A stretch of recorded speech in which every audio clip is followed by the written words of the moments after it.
Elvis Presley died on August 16th, 1977. He was 42 years old. The official cause of death was cardiac arrest. That's what the Shelby County Medical Examiner said. But that simple statement really kicked off decades of questions. It wasn't just a heart attack out of nowhere, was it? People wondered. Doctors, fans, biographers, even other scientists have been arguing about it ever since. They poke at the edges of the official story. They look at his medical history, his lifestyle, the sheer amount of medication he was taking. Some folks wonder if it was one big thing or a whole bunch of little things that piled up. Was his body just worn out? Was he genetically doomed? Was he accidentally poisoned by his own doctors? There are so many threads to pull on. It's a complicated puzzle, really. And for someone as famous and iconic as Elvis, people just want to know the whole truth. What exactly happened in that Graceland bathroom? And why does the official answer still feel a bit thin to so many people? Number 15. Could Elvis's heart failure be primarily attributed to a genetic predisposition rather than drug abuse? The official story points to cardiac arrest, and the general public tends to link that heavily to his widely known issues with prescription drug misuse. It's a convenient narrative. But what if there was something else, something deeper, a ticking time bomb built into his very DNA? This idea challenges the common understanding, suggesting that his heart was already compromised, making it more susceptible to failure, even with or without the drug issue playing such a central role. Researchers and some family members have hinted at this for years. They look at Elvis's family history. His mother, Gladys, died at 46. That's young. She had liver problems and heart issues. His maternal grandparents also died relatively young, and some accounts suggest similar health problems, specifically heart disease on his mother's side. Genetic predisposition means a person carries genes that make them more likely to develop certain diseases. For heart disease, these could be genes related to cardiomyopathy, a condition where the heart muscle becomes abnormal, making it harder for the heart to pump blood. There are different types of cardiomyopathy, like hypertrophic cardiomyopathy, HCM, where the heart muscle thickens, or dilated cardiomyopathy, DCM, where the heart chambers enlarge and weaken. Both can lead to sudden cardiac arrest, especially under stress. It's not just an idea out of nowhere. Medical science has learned a lot about inherited cardiac conditions since 1977. Today, if someone dies young from heart failure, doctors often look for genetic links in the family. They might test family members. This wasn't standard practice back then. The technology wasn't there. Some medical experts, including Dr. Forrest Tennant, who has researched Elvis's health extensively, have proposed that Elvis suffered from an inherited disorder.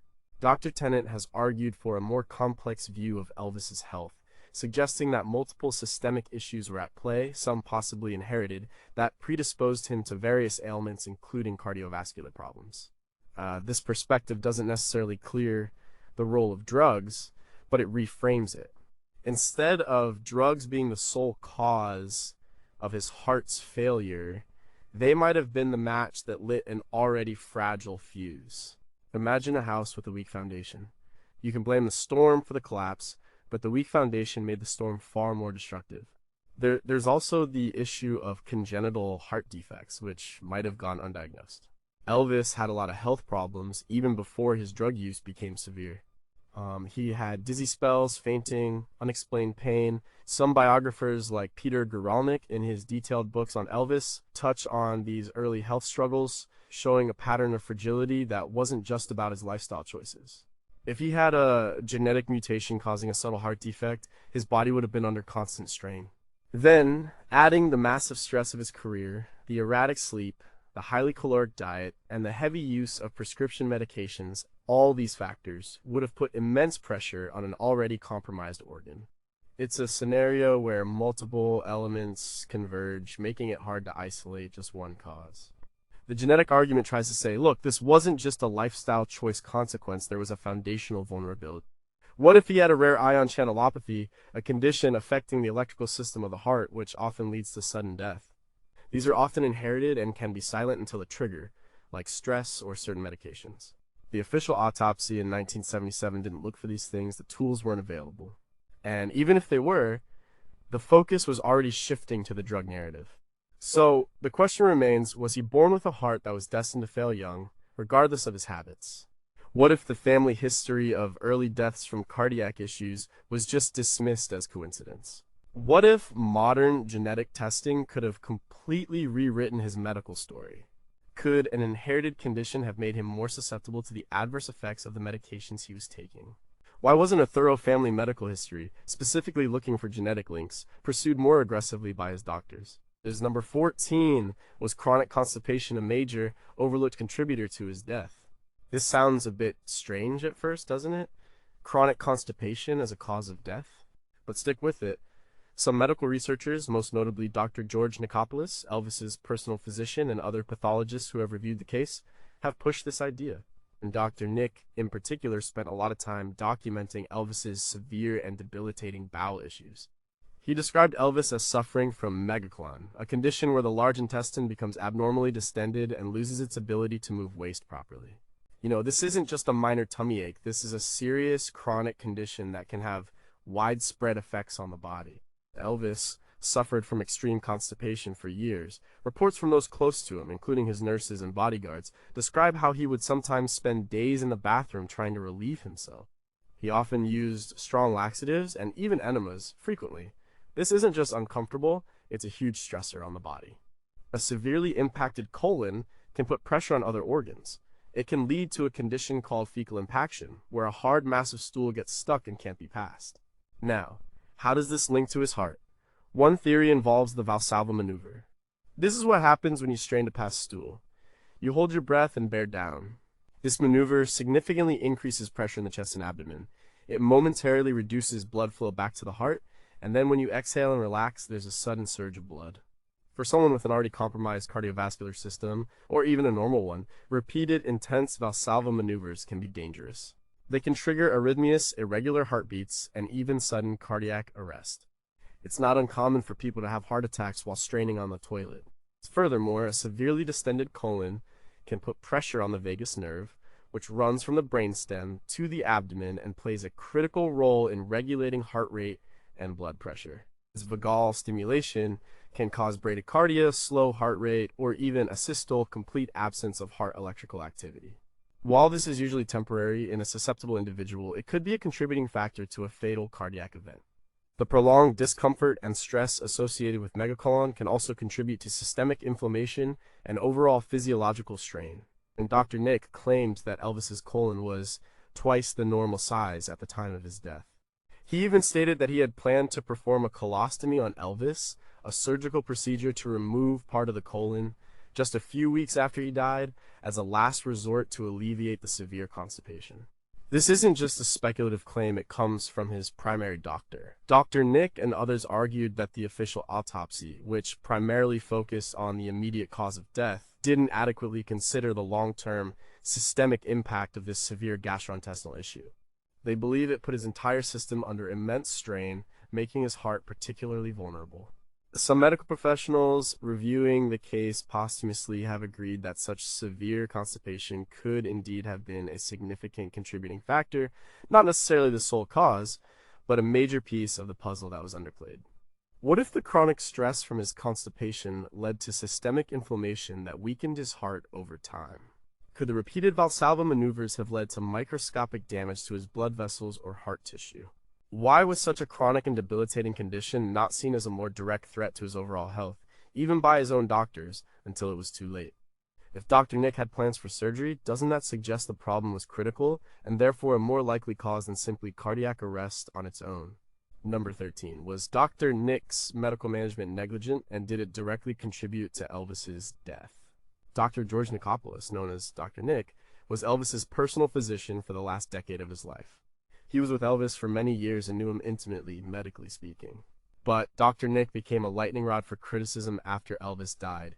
Many people, including prosecutors, later accused him of over-prescribing drugs to Elvis, essentially feeding his addiction. This isn't just a fan theory. Dr. Nick faced legal battles, including being charged with multiple counts of over-prescribing controlled substances. He was eventually acquitted of criminal charges in 1981, but his medical license was suspended permanently by the Tennessee Board of Medical Examiners in 1995. This is a serious mark against his professional conduct. The debate here isn't just about whether Elvis was addicted to drugs that's widely accepted. The debate is about the doctor's role in that addiction and its ultimate fatal consequences. Critics argue that Dr. Nick's prescribing practices were far outside the bounds of responsible medical care.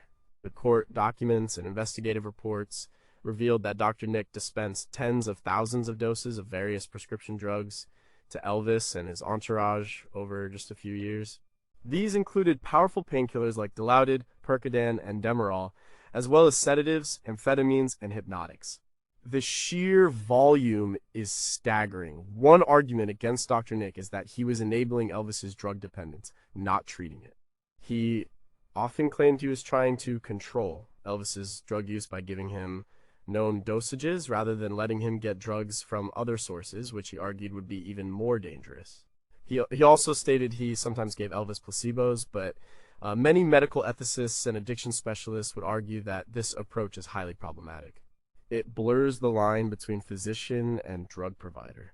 It doesn't address the underlying addiction. The specific drugs Elvis was taking, particularly combinations of depressants like sedatives and painkillers Ken share, are known to suppress the central nervous system, including the respiratory drive and the heart's function. While the official cause of death was cardiac arrest, the question is what triggered that cardiac arrest? A potent cocktail of drugs, even if not an acute overdose by toxicology standards at the very moment of death, could have severely weakened his cardiovascular system over time. Chronic abuse of these substances can lead to myocardial damage, arrhythmias, and respiratory depression, which can then lead to cardiac arrest.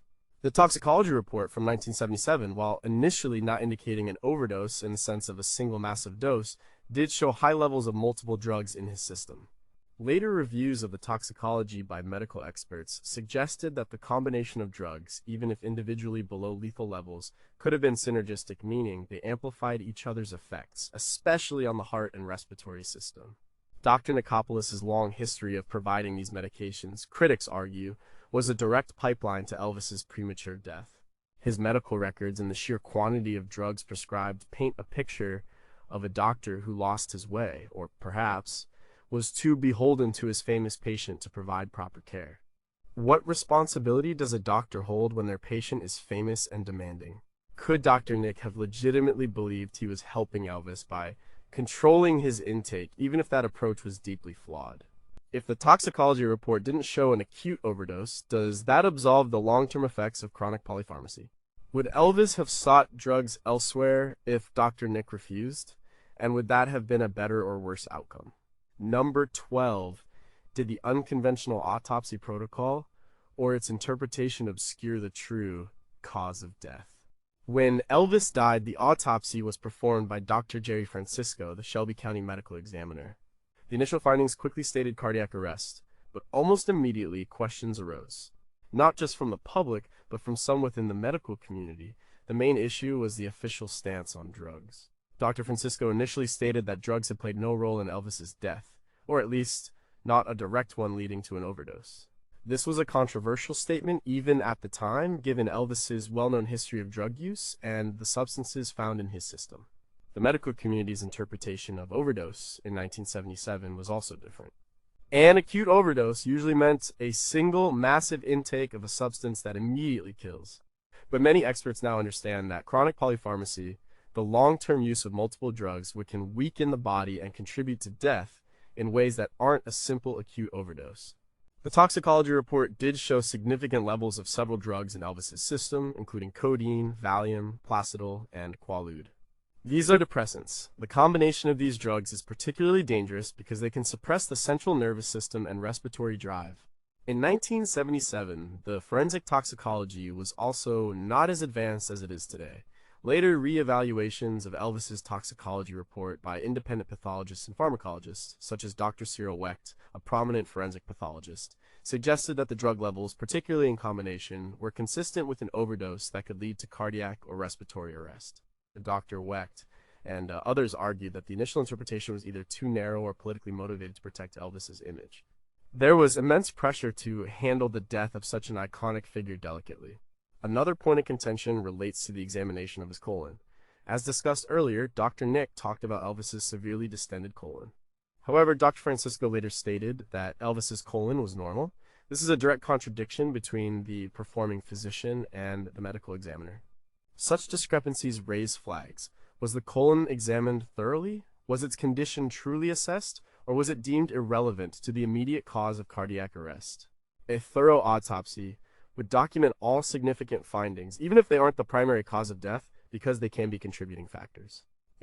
The exact timing of the cardiac arrest and the specific physiological events leading up to it are also debated. Was it a primary cardiac event triggered by something internal, or was it secondary to respiratory depression caused by the drugs, which then led to the heart stopping? The official report focused on the heart, but the mechanisms by which drugs affect the heart and lungs are complex. Some argue that the official report was too simplistic, failing to fully account for the intricate interplay of Elvis's multiple health issues and the cumulative effect of the drugs. The pressure to quickly announce a cause of death for such a public figure might have also led to an incomplete or rushed analysis. What if the desire to preserve Elvis's legacy influenced the initial autopsy findings and public statements? Why the direct contradiction between Dr. Nicopoulos's claims about megacolon and Dr. Francisco's normal colon assessment?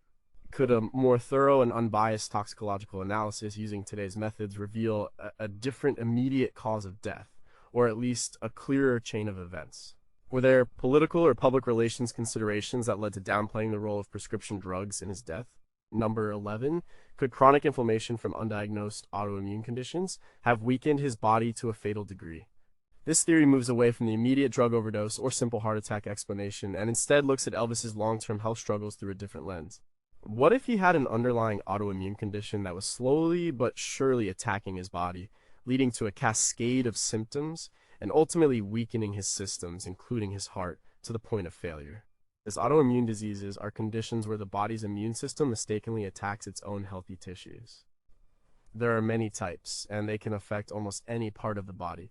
Elvis suffered from a wide range of seemingly unrelated health problems for years. He had chronic pain, eye issues, glaucoma, liver damage, bowel problems, as mentioned with the megacolon theory, migraines, and general malaise. He also experienced bloating, weight fluctuations, and periods of extreme fatigue. Many of these symptoms, especially when grouped together, can be indicative of systemic autoimmune disorders. For example, conditions like lupus, rheumatoid arthritis, or even a less common vasculitis can cause widespread inflammation and damage to organs, including the heart, blood vessels, liver, and gut. Chronic inflammation is a silent killer. It doesn't always show up as an acute crisis. Instead, it slowly erodes the function of various organs over time. If Elvis had an autoimmune condition, his immune system would have been constantly on overdrive, attacking his own tissues. This sustained attack could have led to carditis, inflammation of the heart muscle, pericarditis, inflammation of the sac around the heart, or damage to the coronary arteries. Such damage could have made his heart much more vulnerable to arrest, even from otherwise non-lethal triggers.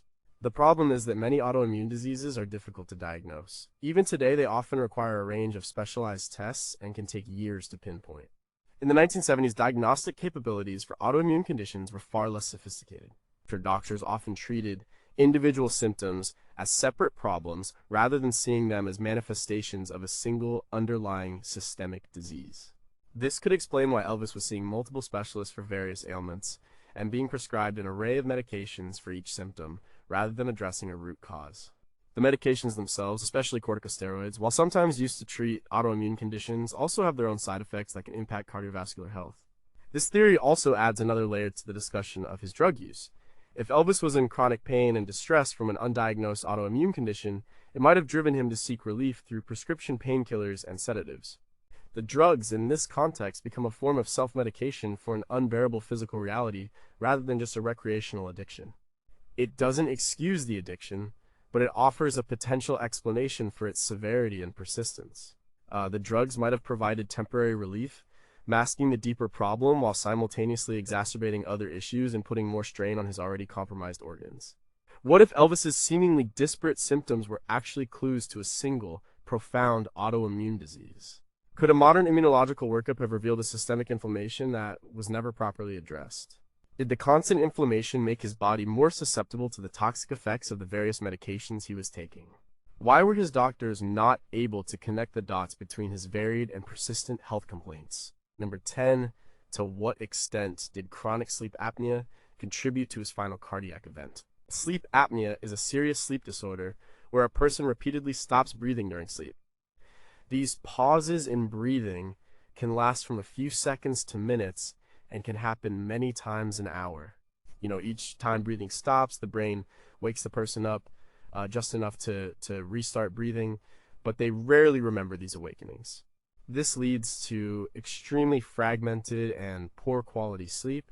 The impact of sleep apnea on cardiovascular health is now very well established, but in the 1970s, it was not widely recognized or understood, especially its links to sudden death. Elvis was known to snore loudly and struggled with his breathing during sleep. People around him, including his bodyguards and girlfriends, often mentioned his heavy snoring and gasping. He also gained a significant amount of weight in his later years, which is a major risk factor for obstructive sleep apnea (OSA). When a person is overweight, extra tissue in the neck can block the airway during sleep. This fits Elvis's physical presentation in his final years. The repeated episodes of oxygen deprivation during sleep, characteristic of sleep apnea, put enormous stress on the heart and circulatory system. Every time a person stops breathing, their blood oxygen levels drop and their heart rate and blood pressure surge as the body tries to compensate. Over time, this chronic stress can lead to a range of cardiovascular problems. It can cause hypertension, high blood pressure, arrhythmias, irregular heartbeats, and it significantly increases the risk of heart attack, stroke, and sudden cardiac death. It contributes to the thickening of the heart muscle and other structural changes. Many experts now believe that sleep apnea could have been a major undiagnosed factor in Elvis's deteriorating health and his eventual death. It's a silent killer because it happens when you're unconscious. If Elvis was experiencing hundreds of these breathing pauses every night, his heart would have been under constant strain, week after week, year after year. This would have weakened his heart muscle and electrical system, making it far more vulnerable to failure. Furthermore, the drugs Elvis was taking, particularly sedatives and painkillers, would have exacerbated sleep apnea. These medications depress the central nervous system, making the muscles of the throat relax even more, and making it harder for the brain to respond to the lack of oxygen. So, the very drugs he was taking, often to help him sleep, would have made his sleep apnea worse and increased the risk of a fatal event during sleep. Many cases of sudden cardiac death during sleep are now attributed to undiagnosed or untreated sleep apnea. It's a prime candidate for explaining what happened to Elvis. His heart, already stressed by his lifestyle, diet, weight, and drug use, would have been under relentless attack every single night by oxygen deprivation and surges in blood pressure. The official cause of death was cardiac arrest, and sleep apnea is a well-known pathway to cardiac arrest. It's plausible that this condition played a crucial, perhaps even primary role that was completely missed at the time. What if the sedatives Elvis took to help him sleep actually intensified his sleep apnea to a fatal degree? Could early diagnosis and treatment of sleep apnea have significantly prolonged his life? Was the connection between sleep patterns and cardiovascular health simply too poorly understood in the 1970s to be considered a factor? How many of his daytime symptoms like fatigue and irritability were actually due to severe sleep deprivation caused by apnea? Number 9. What role did his extremely unhealthy diet and rapid weight fluctuations play in weakening his heart? Elvis's diet in his later years was legendary, but not in a good way. It was full of high-fat, high-sugar, highly processed foods. Think fried peanut butter and banana sandwiches, cheeseburgers, huge portions of rich, Southern-style cooking. His caloric intake was often astronomical. He wasn't just overweight, he struggled with significant obesity, especially in his last few years. This wasn't a secret. Photos and accounts from the time make it clear, but the link between diet, weight, and heart health is often seen as a slow, gradual process, not an immediate cause of death. However, some argue that for Elvis, this was more than just a background factor, it was a powerful, direct contributor to his heart's ultimate failure. Obesity itself is a major risk factor for heart disease. Excess weight puts an enormous strain on the heart, forcing it to work harder to pump blood throughout the body. This can lead to high blood pressure, high cholesterol, and type 2 diabetes, all of which damage the arteries and the heart muscle over time. Elvis suffered from many of these conditions, or at least had risk factors for them. His blood pressure was often elevated, and he likely had insulin resistance. But it wasn't just sustained obesity. Elvis also experienced rapid and extreme weight fluctuations. He would gain massive amounts of weight and then try crash diets, often with the help of amphetamines, to shed pounds quickly for performances or film roles. These dramatic ups and downs, sometimes called yo-yo dieting, are incredibly stressful for the body, especially the cardiovascular system. Rapid weight loss, particularly when unhealthy methods are used, can lead to electrolyte imbalances, muscle loss including heart muscle, and an increased risk of arrhythmias. Then, rapid weight gain puts renewed stress on an already weakened system. The sheer amount of saturated fat and cholesterol in his diet would have contributed to the buildup of plaque in his arteries, atherosclerosis. While the official autopsy noted no severe coronary artery disease, some reviews question the thoroughness of this assessment given his lifestyle. Even without significant blockages, chronic inflammation from an unhealthy diet can stiffen arteries and weaken the heart. Furthermore, his diet likely contributed to his severe chronic constipation, which we've already discussed as a potential factor. A lack of fiber and nutrient-dense foods, combined with high-fat intake, is a recipe for bowel problems. The combination of obesity, poor diet, and drug use creates a vicious cycle. The drugs suppress appetite or cause cravings, while the poor diet provides quick comfort but no real nutrition, and the weight gain exacerbates underlying health issues, driving him back to drugs for relief or energy. For a heart that was already possibly compromised by genetics, or struggling under the strain of sleep apnea, this diet was a relentless assault. It meant his heart was constantly working overtime, pumping thicker blood through potentially constricted vessels, inflamed by poor nutrition.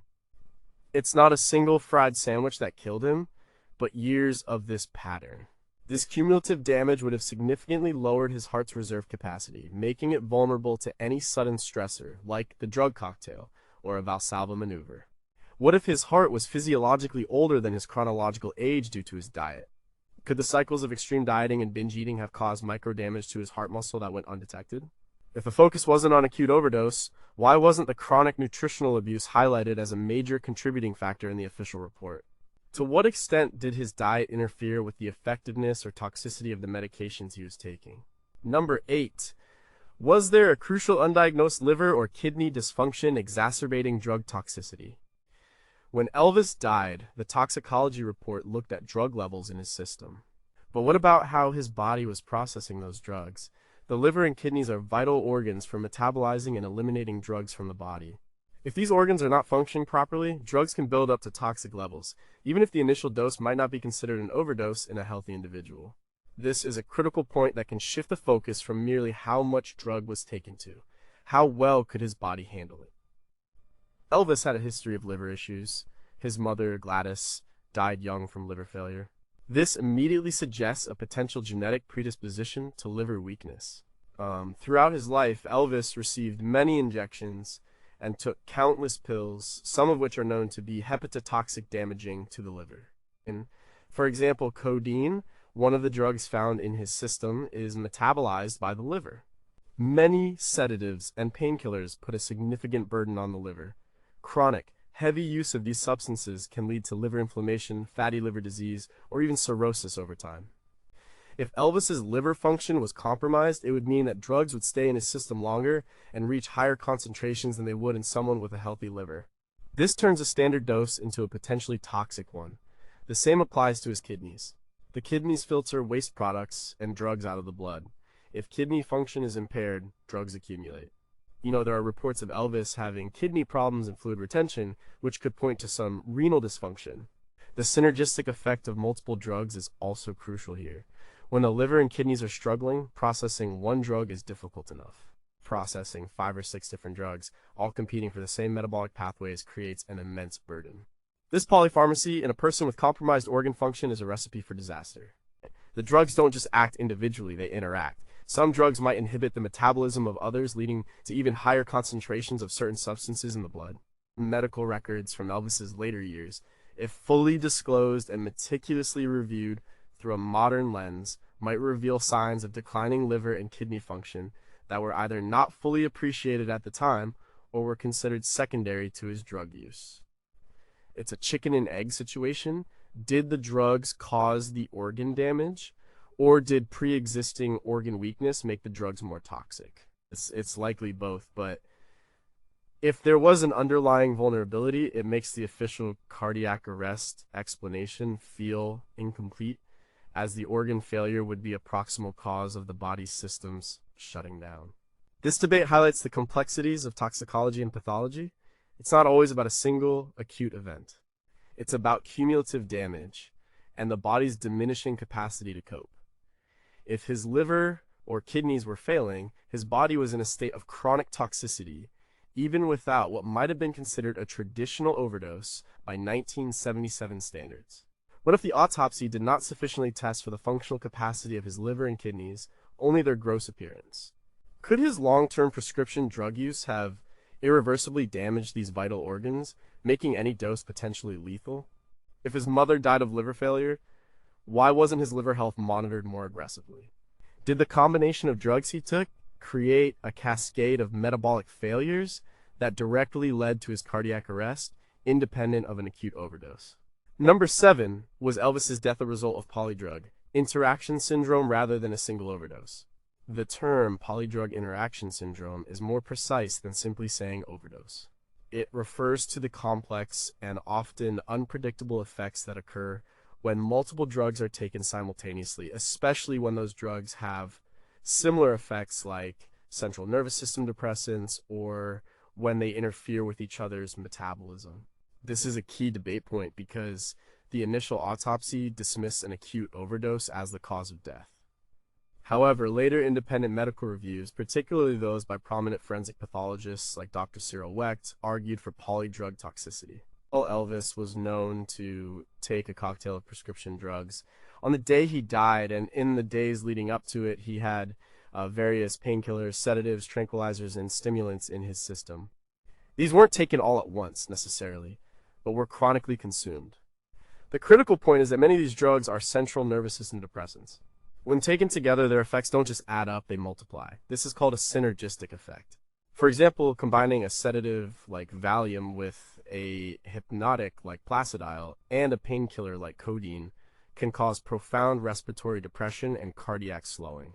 The problem with toxicology in 1977 was that it often looked for individual drug levels that would be lethal on their own. But in polydrug cases, no single drug might be at a lethal level, yet the combination is deadly. Each drug contributes to the overall physiological depression. This can lead to a gradual slowing of breathing, a drop in blood pressure, and a weakening of heart contractions, eventually resulting in respiratory arrest or cardiac arrest.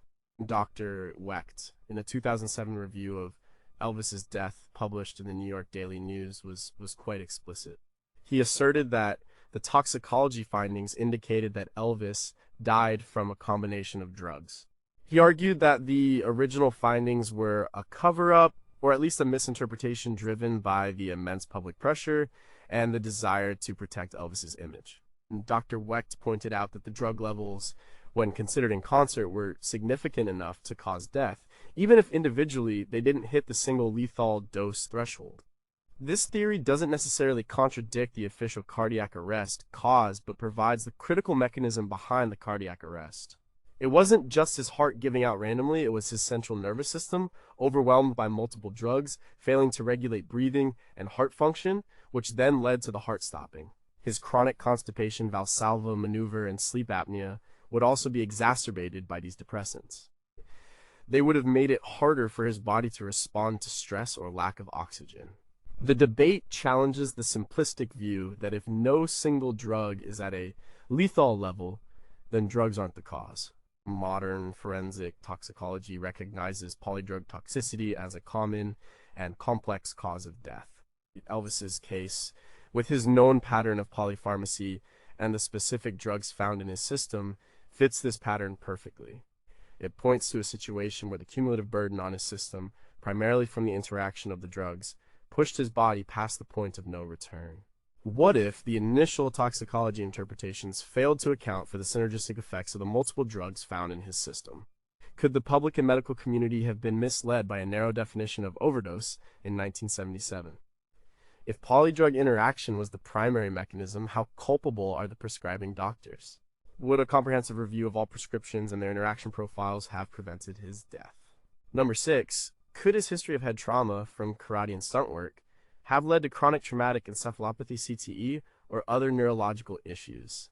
This is a less common theory, but it's gaining traction in discussions about athletes and performers who experienced repeated head injuries. As Elvis was an avid practitioner of karate, he trained intensely and participated in demonstrations, often taking hits and delivering powerful blows. He also performed numerous stunts in his films. While he wasn't a professional boxer or football player, he certainly put his body, including his head, through considerable impact. Chronic traumatic encephalopathy (CTE) is a degenerative brain disease found in people with a history of repetitive brain trauma. It can lead to a range of symptoms, including memory loss, confusion, impaired judgment, aggression, depression, and eventually progressive dementia. While CTE is usually associated with contact sports, any repeated head trauma, even seemingly minor ones, can contribute. The brain damage can disrupt the autonomic nervous system, which controls involuntary bodily functions like heart rate, breathing, and digestion. And Elvis exhibited many behavioral and cognitive symptoms in his later years that could align with neurological decline. His mood swings, paranoia, aggression, periods of confusion, and memory problems were often attributed solely to drug abuse. However, some researchers, drawing parallels with other celebrities and athletes who suffered head trauma, suggest that these symptoms might have had an underlying neurological component, possibly exacerbated by drug use but not solely caused by it. A damaged autonomic nervous system could directly impact heart function. The brain plays a crucial role in regulating the heart's rhythm and strength. If the brainstem or other areas involved in autonomic control are compromised by trauma, it could make the heart more susceptible to arrhythmias and sudden cardiac arrest. For example, damage to the vagus nerve, which is part of the autonomic nervous system, can cause heart rate irregularities. This theory is harder to prove definitively without a post-mortem examination of Elvis's brain, which wasn't done for CTE diagnosis. Such a diagnosis requires specific pathological findings in brain tissue, particularly the presence of abnormal tau protein deposits. However, the pattern of his behavior and some of his physical symptoms, like unexplained pain or neurological-like issues, are consistent enough to raise the question. If Elvis had developing CTE, it could have contributed to his overall physiological decline, including the issues with sleep apnea, brain control of breathing, his chronic pain, altered pain perception, and his mood disturbances, frontal lobe damage. These factors, combined with his drug use, would create a perfect storm. The drugs might have been an attempt to self-medicate the neurological symptoms while simultaneously worsening them or dulling the body's natural defenses. It provides another layer of complexity to his medical history beyond just drug addiction and cardiac issues. What if the autopsy focused too narrowly on the heart and toxicology, completely missing crucial neurological factors? Could the physical demands of his karate and performance career have initiated a cascade of neurological damage years before his death? Would a modern neurological examination of his brain tissue confirm a link between head trauma and his decline? If brain damage was a factor, how much did it predispose him to addiction or other unhealthy coping mechanisms? Number 5. Could his death be tied to unrecognized alpha-1 antitrypsin deficiency (ATD)? Alpha-1 antitrypsin deficiency (AATD) is a genetic disorder that significantly increases the risk of lung disease like emphysema and liver disease. It's a lesser-known condition, and its connection to Elvis's death is a more speculative but intriguing scientific debate. The main idea here is that if Elvis had this genetic condition, it would have fundamentally weakened two of his body's most critical systems, his respiratory system and his liver. ATD is caused by a defect in a gene that produces alpha-1 antitrypsin, a protein that protects the lungs and liver from damage. Without enough of this protein, the lungs become highly susceptible to damage from inflammation and environmental factors like smoking. Though Elvis was not a heavy smoker, he was exposed to secondhand smoke frequently and in smoky environments. People with AAT often develop early onset emphysema. Elvis had documented breathing difficulties, especially in his later years. This isn't just about weight, it's about the physical capacity of the lungs. More relevant to this discussion, AT also causes liver disease in about 10 to 15% of affected individuals. This can range from fatty liver to cirrhosis and even liver cancer. As discussed earlier, compromised liver function is critical when considering drug metabolism. If Elvis had ATD, his liver could have been functioning at a reduced capacity for years, making him far more susceptible to drug toxicity. The liver is essential for breaking down medications, and a deficient liver would allow drugs to build up to dangerous levels, even at prescribed doses. His mother, Gladys, died of heart failure, but also had liver complications. This family history could potentially support a genetic link to a condition like ATI. While her primary cause of death was listed as heart failure, underlying liver issues could have contributed to her overall fragility and premature death. If OT was present in the family line, it's plausible Elvis inherited it. In 1977, OT was a very poorly understood and rarely diagnosed condition. Genetic testing was not routine, and the symptoms could easily be attributed to other factors, especially in someone with Elvis's lifestyle. His breathing problems could be written off as weight-related or general malaise. His liver issues could be blamed on drug abuse, but if the fundamental genetic defect was there, it means his body was fighting an uphill battle from the start. This theory offers a unifying explanation for some of his seemingly disparate health problems, breathing difficulties, liver issues, and general systemic weakness. It points to a deep underlying biological vulnerability that would have made him incredibly fragile. And his heavy drug use, then, would not just be an addiction, it would be a critical exacerbating factor on an already compromised system, pushing his body to the brink much faster than it would have in a genetically healthy individual. What if the family medical history was deeper than simple heart disease, but included undiagnosed liver or lung genetic vulnerabilities? Could a simple genetic test have identified a silent killer that predisposed him to so many ailments? Did ATID make his lungs and liver so weak that even modest drug doses became toxic? Why were his chronic breathing problems not more thoroughly investigated for a genetic component? At number 4, were environmental toxins or chronic exposures a hidden factor in his decline? This is a more speculative debate, but it asks us to consider factors beyond his personal habits and genetics.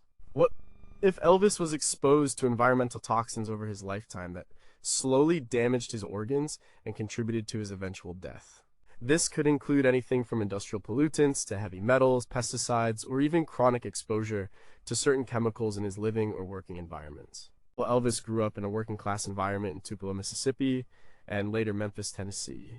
While specific exposures are hard to pinpoint decades later, these areas, like many industrialized regions, had their share of environmental contaminants. Consider the general environmental quality of the mid-20th century, before many of today's regulations were in place. His homes, particularly Graceland, might also have played a role. Older homes can contain lead paint, asbestos, or other materials that, when disturbed, release toxic particles. While this is less likely to be an acute cause of death, chronic low-level exposure could contribute to systemic inflammation and organ damage over many years. His frequent use of sprays, hair products, and other chemicals common in the entertainment industry could also be minor but cumulative exposures. More broadly, the drug culture of the time, even prescription drugs, involved manufacturing processes that weren't always as tightly controlled as today. Impurities in medications, even prescription ones, could theoretically have added to his toxic load. This is a very thin thread, but it's part of the broader question of what else. One specific area of environmental concern for some researchers involves potential exposure to certain metals or toxins that can affect the heart. For example, some heavy metals like mercury or lead can be cardiotoxic, leading to arrhythmias or cardiomyopathy. While there's no direct evidence of Elvis having elevated levels of these, it's a consideration in any retrospective analysis of unexplained illness. And chronic exposure to low levels of toxins can lead to a state of oxidative stress and inflammation throughout the body. This is a known pathway to various chronic diseases, including cardiovascular disease, liver damage, and neurological issues. If Elvis's body was already weakened by genetics, lifestyle, and drug use, adding this burden of environmental toxins would make him even more vulnerable. It's like filling an already leaky bucket with more water. This debate highlights the limits of forensic science from 1977. Autopsies typically look for acute causes and common pathologies. They don't routinely test for a wide range of obscure environmental toxins unless there's a specific reason to suspect them. Without such testing, it's impossible to confirm or deny this theory, but it prompts us to think about the broader context of a person's life and what might have been silently affecting their health. What if his childhood environment predisposed him to later illnesses through toxic exposure? Could the air quality or water quality in the places he lived have slowly poisoned his system? Were there any unknown, unregulated chemicals in the drugs he was taking that contributed to his decline? How would one even begin to retrospectively test for long-term environmental toxin exposure in a case like this? Number 3 was a fungal overgrowth, specifically candida, a major undiagnosed factor. This is a more fringe theory compared to others, but it has been discussed among some alternative health practitioners and those who believe in broader systemic causes for illness.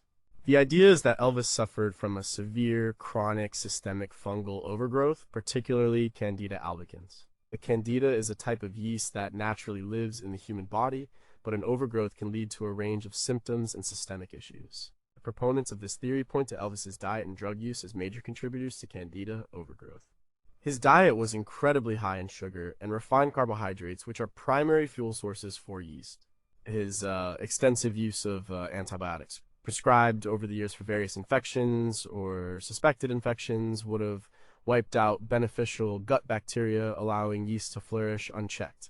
Stress, which Elvis had in abundance, also weakens the immune system, making it harder for the body to keep Candida in check.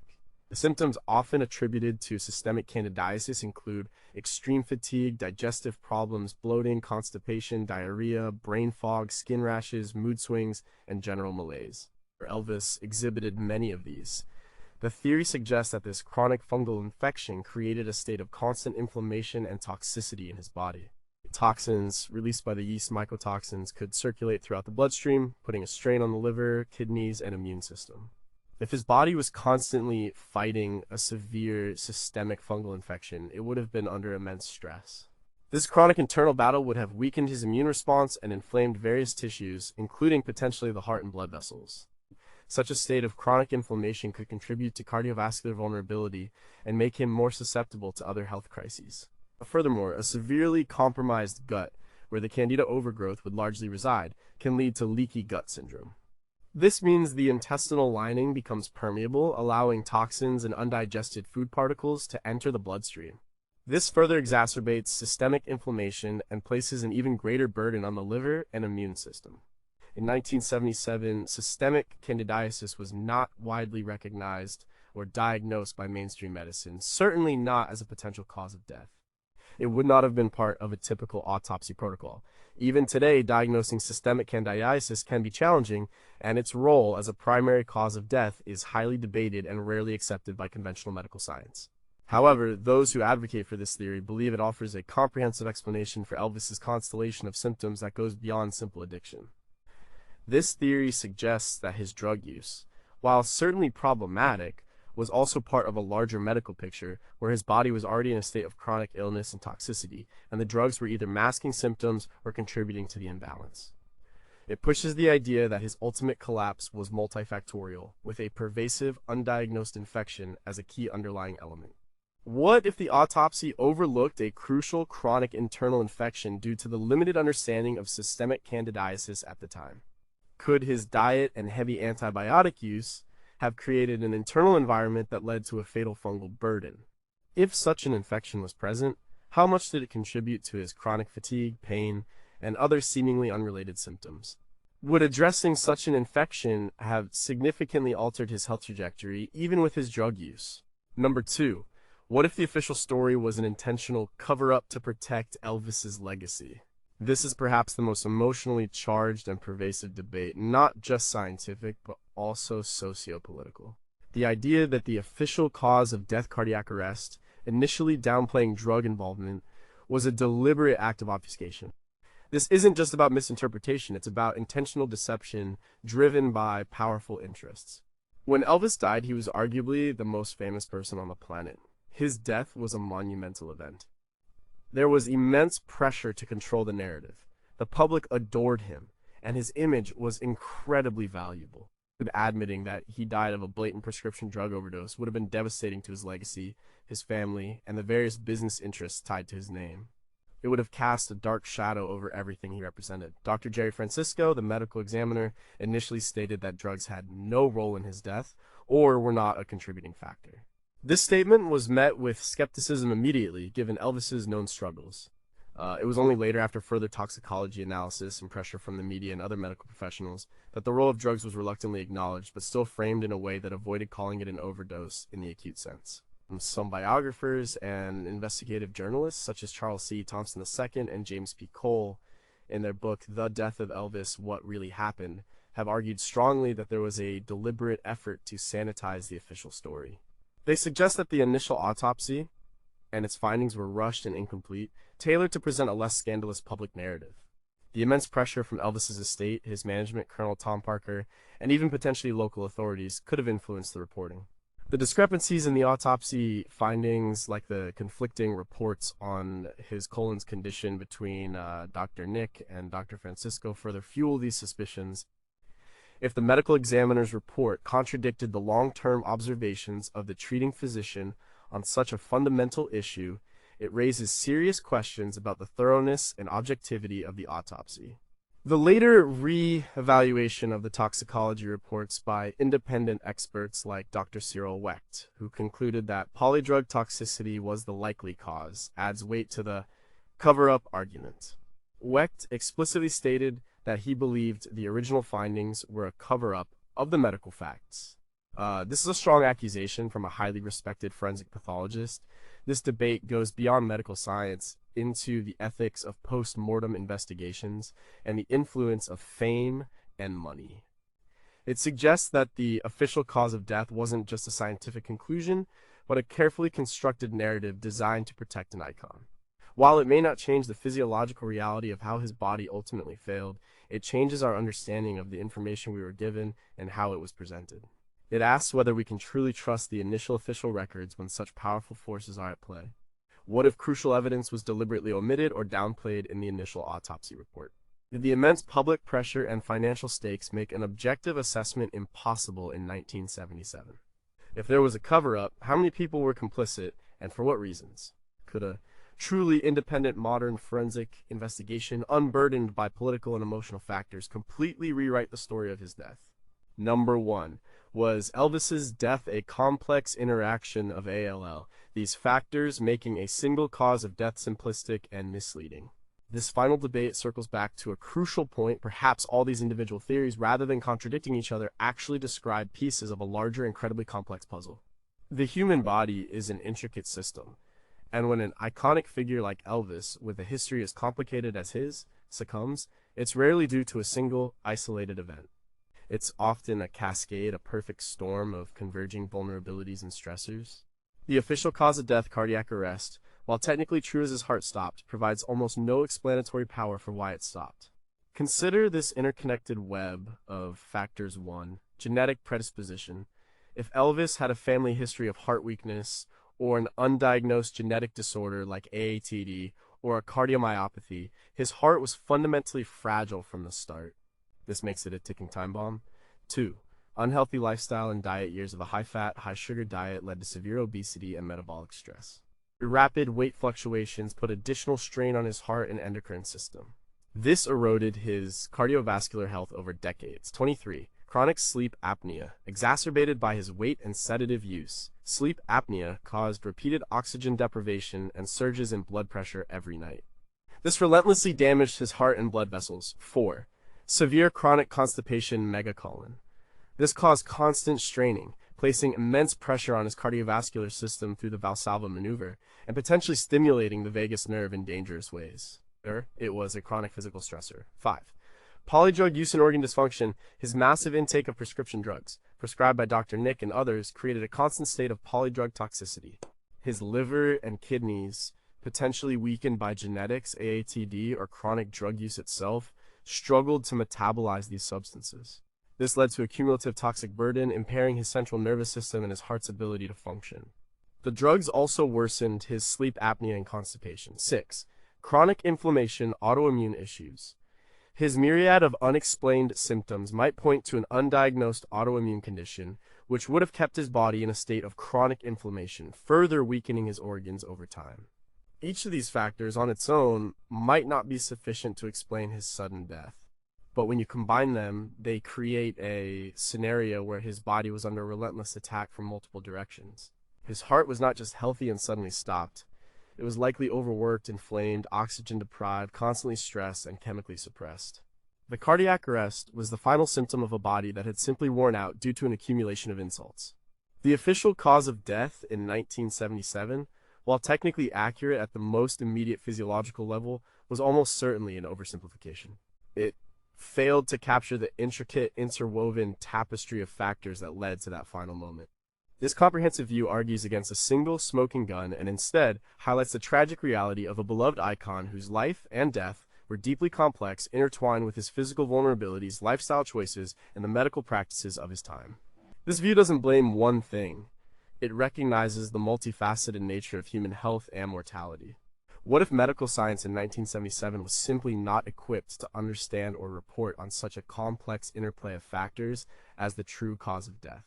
How much of his medical story remains untold because doctors focused on symptoms rather than root causes and their interactions? Could a thorough interdisciplinary review of all his historical medical data, without the pressures of public image, reveal a more complete and perhaps more tragic picture? If his death was indeed a multifactorial cascade, how can we truly determine the primary cause versus contributing factors?